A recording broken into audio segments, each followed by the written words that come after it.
maths because I'm teaching third grade. Oh, really? Oh, Yes. that's great. It's great. That's Yes. very nice. That's good. But my expertise is math. You know, I can't remember hardly any of my high school teachers. Their names. But I can tell you, every teacher I had, all the way through the 8th grade, Oh. 1, 2, I remember, and kindergarten. I remember all of them. Okay. But you're with them all day, though. You know? Yes. My first year here in Arizona, I was teaching 4th grade math only. But I transferred from a city in one of the cities in Phoenix, then I came here because I want to stay here in that city. So we have still 4 days before the Christmas break. You're gonna go back to the Philippines? Did you? What? What did you say? You're gonna go back to the Philippines? On May 2025. Pardon me? On May. On the 9th? No, on the month of May next year. Oh, May. Yes, because it's Sorry. the end of classes is May 23rd. That is the last day of the students. May 23rd, and then May 25th, I'll go back to my home country and enjoy the break with my family. Is this sort of an exchange thing? That, like, you know, they have people from here go over there and teach too, or? Because our program is just like exchange visitor program like that, so we are a J1 visa only, so we can stay 3 years to 5 years only. Then after the 5 years, we need to go back in the Philippines to stay there for 2 years, and then we can go back again if we want.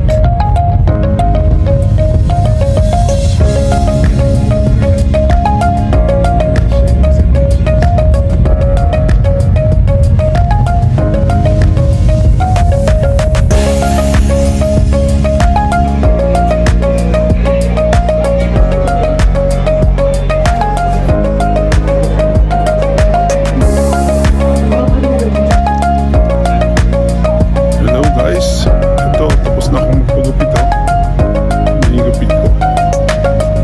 Ngayon ay papunta ako ngayon sa may Rose. Rose, ito ay bilihan ng mga damit, mga sapatos at mga iba pa. So samahan niyo ako. So enjoy the day. It's Saturday here. The time is 2:25 in the afternoon. Ayan, lakad-lakad lang tayo mga kaibigan. Ayan o. So, lakad-lakad lang.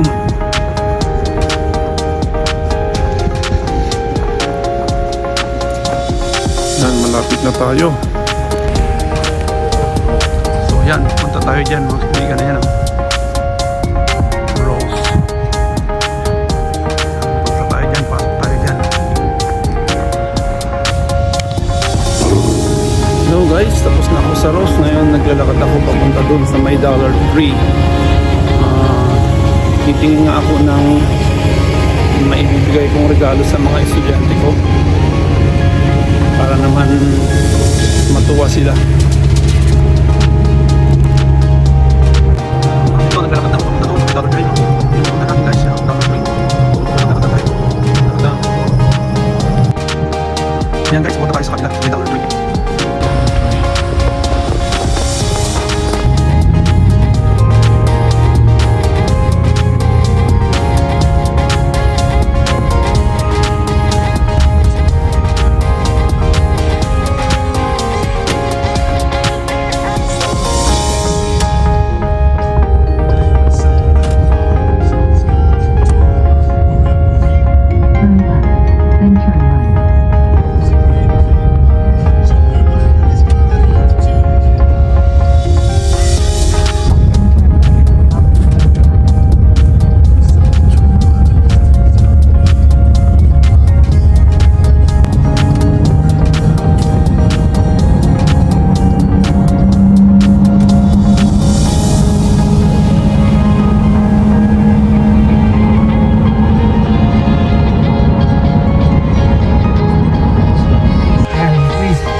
Are they nice? Oh yeah, very nice. Yes. I haven't met one mean person.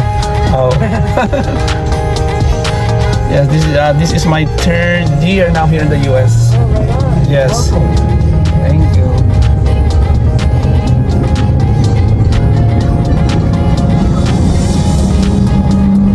the New Year? You celebrate also? Yep, on January 1st. Oh, just the same with us. Every 25th and January 1st also is our celebration. But at the 24th, 12 midnight, we celebrate that Christmas.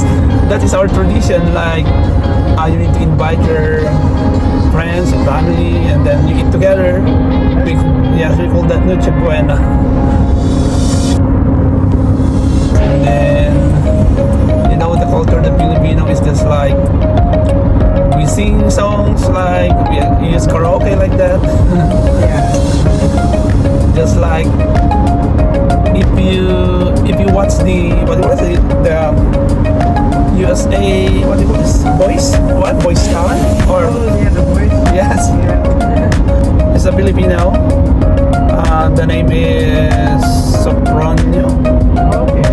Yes, because of Filipino people is just like inclined with music. I can sing good in my head, but somebody doesn't say out loud. It's you need to practice. Practice makes perfect. He's a great listener. Yes. Love listening.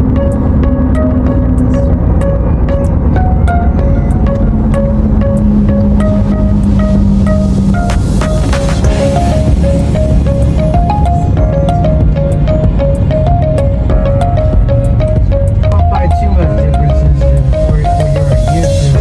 I mean, there's a lot of differences, but in Yes. general, this is like the most mixed country in the world. Oh yes. You know, it's so diverse. Yes. I like it. The different people, like different people coming from the different countries, like that. Oh yeah. Yes. Like over here, you don't see it as much in Arizona, but like when I was in Seattle, oh, it's in front of you, like every day. Oh. So much different cultures and people that live there. You know, it's like, but it's an amazing thing. You know, from Yes. different areas, different kind of food. Yes, a different food also, right? Yeah, but I like that. Have you tasted food from the Philippines, like the Philippine food? I never had an opportunity to. I've always, since I've found anything, learned anything about it. Oh. I've been an adult. Ever since I've been an adult, I've been working and working and working. Working, okay. You know, I never get to try nothing that fun. I've pretty much been a dad since 20. That's why I'm going to eat my lunch there. It's already, what's the time now? It's already 3 o'clock.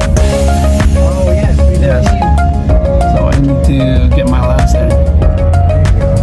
Because the food is just like the same with the Filipino food. I think this is a Chinese food. The Panda Express. Oh yeah, Panda. Yes. Oh, you know, good Chinese food is Panda Dragon down there. Oh yes, I already tried that before. Yeah. That one, there's another one up that way more. I forget the name. I think off the top of there is also a, what they call this, a restaurant there. So it's just like a Mexican restaurant. which They one? told me before in there, on the left side of that, but I don't know. Try it. Oh yeah, there's a lot of good Mexican food. That's for Yes.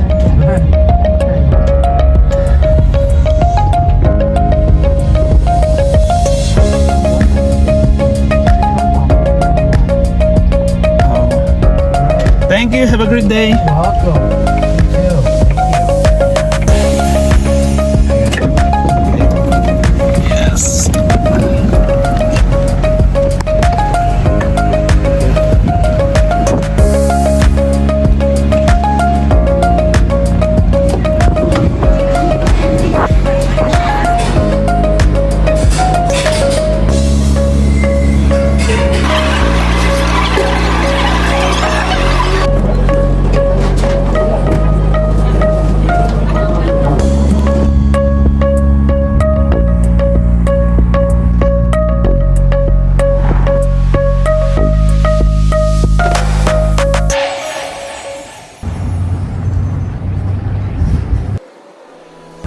Lakad-lakad muna tayo.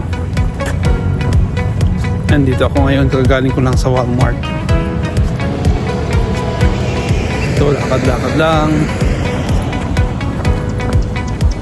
So, ganito ang US ngayon, malamig. So, kung hindi ka sanay sa lamig, talagang malalamigan ka kagaya ko. Habang naglalakad ako, magkukwentuhan muna tayo. So, ilang araw na lang ay malapit ng Pasko, di ba? So, naisip nyo na ba kung sinong reregaluhan ninyo? Diba sabi nila, it's better to give than to receive. Eh, tama naman yun talaga kasi nasa Bible yun. Ngayon, kung wala pa kayong naiisip bigyan ng regalo, mag-isip na kayo ngayon. So, eto, naglalakad lang ako dito. Ang ganda ng panahon, malamig. So, hindi nakakain ng summer. At nung summer, sobrang mainit. Ito naman ngayon, kung hindi ka sanay sa lamig, eh, talagang malalamigan ka talaga. Pero magandang maglakad. Kasi enjoy natin yung winter. At least dito sa Arizona, hindi naman nag-snow dito. May mga part lang na iba, pero dito sa amin ay wala namang snow. So, okay lang maglakad. Ayan, makakawala ng stress kasi ang ganda rin pala pag naglalakad, no? Ayan, lakad-lakad lang. Lakad-lakad lang. By the way, pupunta ako ngayon sa Goodwill. Yung Goodwill dito ay yung parang sa Pilipinas ay ukay-ukay, pero hindi naman totally ukay-ukay yung kasi magaganda naman yung quality ng mga mabibili doon. So ito, samahan nyo ako at pupunta ko doon. Lakad-lakad lang.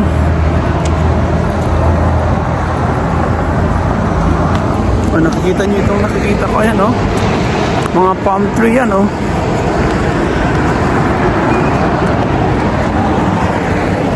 mga palm tree.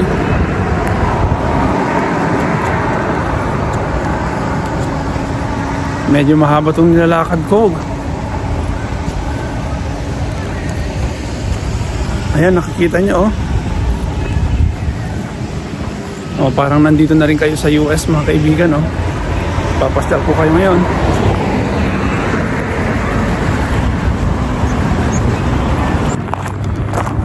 Okay guys, habang tayo naglalakad ay pag-uusapan nga natin yung 3 P's na gusto kong ibahagi sa inyo.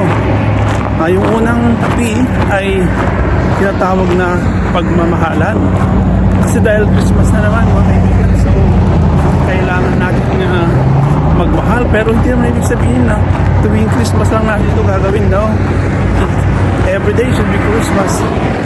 Kaya kung ikaw ay hindi marunong magmahal ka na ngayon. And then yung pangalawa is pagbibigay. So di ba, tuwing ganitong mga okasyon ay maraming mga nagbibigay, di ba? Mga ninang-ninong nagbibigay ng mga regalo. Pero minsan hindi nakapagbibigay, siguro maling dahil medyo malayo ang lugar or maaring tapos walang mapambili ng regalo, no? Pero ang the best na mairegalo natin sa ganitong mga pagkakataon ay yung mabati lang sila ng Merry Christmas, or kung mayroon kang maibigay, mabuti naman, di ba? Pero kasi ang nagmamahal, sabi na dapat nakikita sa gawa, di ba? So kung mayroon ka naman pwedeng ibigay, magbigay ka. Eh paano naman magbigay? Ang pagbibigay pa ay ibibigay mo lang kung ano yung hindi mo na gusto, di ba? Hindi dapat yung pinaka best, diba? Kasi magbibigay ka kasi kung ang ibibigay mo ay yung ayaw mo nang gamitin, or yung bagay na ayaw mo dahil hindi mo na kailangan, hindi magandang magbigay kung ganun ang ating di ba? So kailangan pag nagbigay ka, yung the best ang ibibigay mo. Okay? At syempre, ang pagbibigay ay pagpapakita ng pagmamahal. Kaya kung ikaw ay nagmamahal, magbigay ka. Ngayon, kung yung minamahal mo ay alam mo kung ano yung gusto niya, ayun ang ibigay mo. Okay? At yung panghuli, yung tinatawag na pagpapatawad. Alam mo, itong salitang pagpapatawad ay parang napakadali lang sabihin, di ba? Na humingi ka ng sorry, pero paulit-ulit namang ginagawa. So, paano pa talaga ang pagpapatawad? Dapat ang pagpapatawad ay nagmumula sa puso. At kapag humingi ka ng tawad, huwag mo nang ulitin. Di ba? So, it's time ngayon na kapag may mga pamilya na magkaaway or hindi nagkakaintindihan, so itong panahon na to ay kailangan magpatawaran na, kasi huwag natin hayaan na matatapos ang taon na mayroon pa rin kayong sakit na nararamdaman, di ba? So kailangan magpatawad. Huwag na nating pairalin yung ating mga pride. So kailangan magpatawad. Ang Diyos nga nagpapatawad, di ba? Tayo pa kayong mga tao. At saka, hindi na uso ngayon yung pride. Dahil walang ibibigay na magandang pagiging pride. So, magpatawad. Kaya kaibigan, kung hindi ka magpapatawad, alam mo, magiging miserable ang buhay mo. Kasi ang mga taong hindi nagpapatawad, hindi yan magiging masaya. So it's better to forgive. Okay? So nandito na ako sa aking pupuntaan. Have a great day.